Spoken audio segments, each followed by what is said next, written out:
I also have with me Ronen Fefer. He is joining me live. He's an Israeli university student. He's right now in Natan.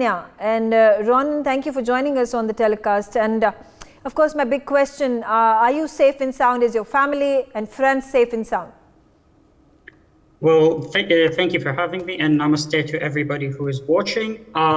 So first of all, we're safe and sound. Natalia was, thank God, safe for most of the fighting, but we always hear thuds, we hear aircraft, we hear booms like every now and then.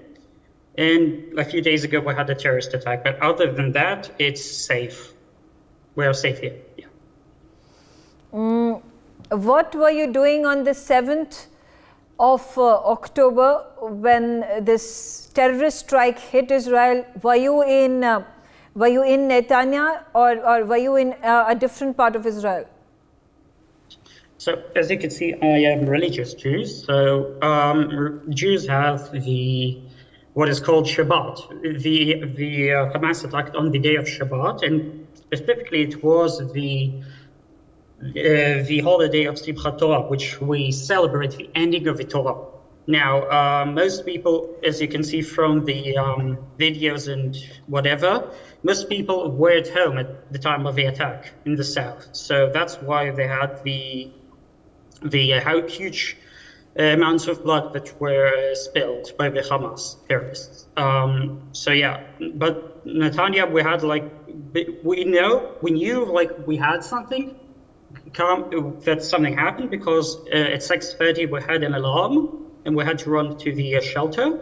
And during the day we're preparing for any possible terrorist attack during praying and during the celebrations of the Simchat Torah. Okay. So we always were under the fear. Okay. So Ronen, also, I've spoken to a lot of Israelis who've come on the telecast and shared what is happening over there in your country, and many of them have, volunteered for community service, to work in community kitchens, give aid, donations, just to help out, thousands and thousands of these citizens of Israel who are fighting the war right now along the Gaza Strip. What have you been doing in such a precarious scenario? Yeah, so my work for now was helping we have here a help area for people from the south. There is a school, they house the refugees, they help them live and so on. That's one thing I was doing now.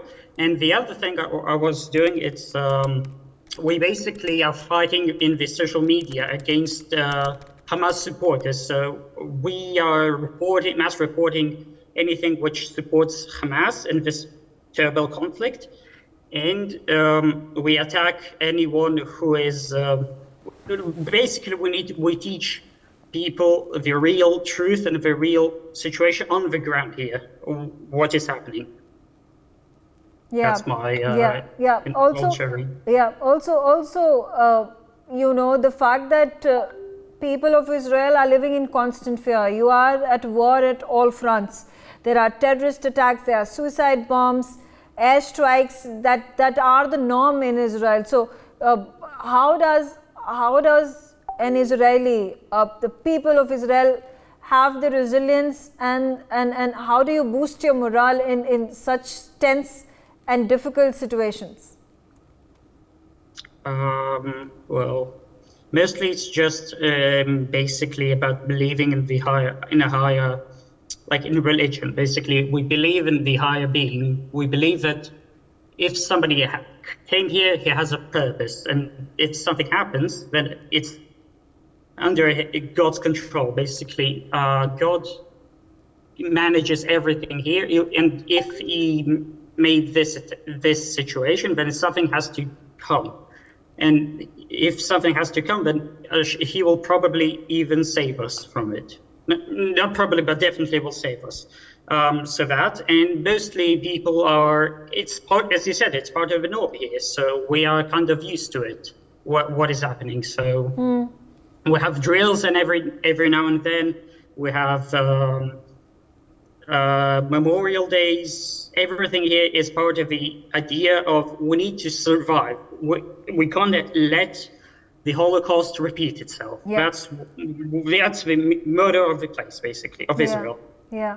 Ronen, you Not know, again. when massacres such as this happens, thousands of people in Israel are killed, they've been kidnapped, there are babies who have been killed, they've been murdered, they've been beheaded, women that have been raped, you know, people who are walking on the streets or driving their cars, they have been dragged out, their necks have been slit.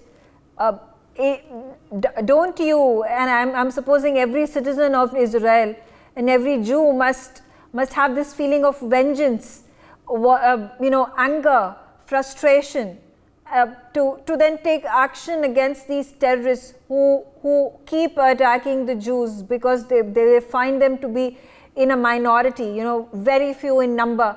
So perhaps an easier target to attack again and again. Yeah, so with that vengeance, we basically let our army, we trust our army, we trust what they are doing, and we trust their methods. Again, with that same vengeance, we can't attack those who didn't do it. As the mayor said, the mayor who you spoke to earlier, she said that we need to revenge Hamas itself, not the people. The people have to pay, but not that price, not this price of death. We can't revenge them, and so we use that same vengeance, but to extent that we only use it against terrorists, basically. Okay. I share your sentiment. At this point of time, we only pray for the safety, security and peace to prevail in Israel at the soonest possible. Thank you so much for joining me on the telecast. And thank you. You know, sharing all that is happening. Pray for Israel. Pray. Yes. Thank you, Ronen. Thank you. For more such videos, subscribe to the NewsX YouTube channel, hit the bell icon.